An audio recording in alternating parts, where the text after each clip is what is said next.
ಬೆಂಗಳೂರಿನ Ravindra ಕಲಾಕ್ಷೇತ್ರದಲ್ಲಿ doctor GN Nagendra ನೇತೃತ್ವದಲ್ಲಿ ಸಫಾಯಿ ಕರ್ಮಚಾರಿ ಆಂದೋಲನ ಕ್ಷೇಮಾಭಿವೃದ್ಧಿ ಸಂಘದ 11ನೇ ವರ್ಷದ ವಾರ್ಷಿಕೋತ್ಸವ ಸಮಾರಂಭವನ್ನು ಹಮ್ಮಿಕೊಳ್ಳಲಾಗಿತ್ತು. ಈ ಸಮಾರಂಭದಲ್ಲಿ ಮುಖ್ಯ ಅತಿಥಿಗಳಾಗಿ ಮಾಜಿ ಸಿಎಂ ಆಪ್ತ ಕಾರ್ಯದರ್ಶಿ ಲಕ್ಷ್ಮೀನಾರಾಯಣ್, ಸಮಾಜ ಸೇವಕ ರಾಜು, ಮ್ಯಾನ್ಯುವಲ್ ಸ್ಯಾವೆಂಜರ್ಸ್ ಕಾರ್ಯಕರ್ತರು ನೂರಾರು ಸಂಖ್ಯೆಯಲ್ಲಿ ಭಾಗವಹಿಸಿದರು. ಈ ಸಂದರ್ಭದಲ್ಲಿ ಗಣ್ಯರನ್ನು ಗೌರವಿಸಿ ಸನ್ಮಾನಿಸಲಾಯಿತು.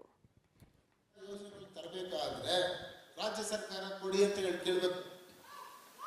ನೀವು ಯಾವುದೇ ಕೇಂದ್ರ ಸರ್ಕಾರದ ಯೋಜನೆಯನ್ನ ನೀವು ತರಬೇಕು ಬೆಂಗಳೂರಿಗೆ ಅಂತ ಹೇಳಿದ್ರೆ ನಮ್ಮ ರಾಜ್ಯ ಸರ್ಕಾರ ಬರೆದು ಕಳಿಸ್ಬೇಕು, ನಮ್ಗೆ ಯೋಜನೆ ಬೇಕು ಅಂತ.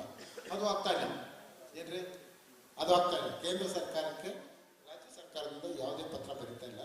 ಇದನ್ನ ಈ ಸ್ಕೀಮನ್ನ ನಮ್ಗೆ ಕೊಡಿ ಅಂತ ಹೇಳ್ತಾ ಇಲ್ಲ. ಯಾಕೆ ಹೇಳ್ತಾ ಇಲ್ಲ ಅಂದ್ರೆ ನಮ್ಮಲ್ಲಿ ಇರ್ತಕ್ಕಂಥ ಸ್ಕೀಮ್ಗಳ ಸಾಕು, ಹೊಸದಾಗಿ ನಮ್ಗೆ ಯಾವುದೇ ಸ್ಕೀಮ್ ಬೇಡ ಅಂತ ಹೇಳಿ ಅವ್ರು ಹೇಳ್ತಾರೆ. ಅಂದ್ರೆ ಬಡವರ ಬಗ್ಗೆ ಇನ್ನೂ ಹೆಚ್ಚಿನ ಕಾಳಜಿಯನ್ನು ವಹಿಸಿ ಕೆಲಸ ಮಾಡಿದ್ರೆ ಮಾತ್ರ ಇವರೆಲ್ಲರೂ ಕೂಡ ಮೇಲೆ ಬರಲಿಕ್ಕೆ ಸಾಧ್ಯ ಆಗುತ್ತೆ. ಅಲ್ಲಿವರೆಗೆ ಈ ಸಮಸ್ಯೆ ಇದ್ದೇ ಇರುತ್ತೆ. ಈ ಸಮಸ್ಯೆ ಗ್ರಾಮೀಣ ಪ್ರದೇಶದಲ್ಲಂತೂ ಬಹಳ ಗಂಭೀರವಾಗಿದೆ. ಅವ್ರಿಗೆ ಲೈಫ್ ಅಂತೂ ಬಹಳ ಕಷ್ಟದಲ್ಲಿದ್ದಾರೆ. ಸಣ್ಣ ಸಣ್ಣ ನಗರಗಳಲ್ಲಿ ಬಹಳ ಕಷ್ಟಪಡ್ತಾ ಇದ್ದಾರೆ. ಬೆಂಗಳೂರು ನಗರದಲ್ಲಿ ಏನೋ ಒಂದು ಸ್ವಲ್ಪ ಒಳ್ಳೆ ಅನುಕೂಲ ಮಾಡ್ಕೊಂಡಿರ್ಬೋದು, ಎಲ್ಲರೂ ಅಲ್ಲ, ಕೆಲವರು ಮಾತ್ರ. ಅದರಲ್ಲಿ ಕೂಡ ಮ್ಯಾನ್ಯುವಲ್ ಸ್ಕ್ಯಾವೇಂಜರ್ಸ್ ಪರಿಸ್ಥಿತಿ ಅಂತೂ ದಾರುಣವಾಗಿದೆ. ಇದನ್ನು ನಾನು ಸುಮಾರು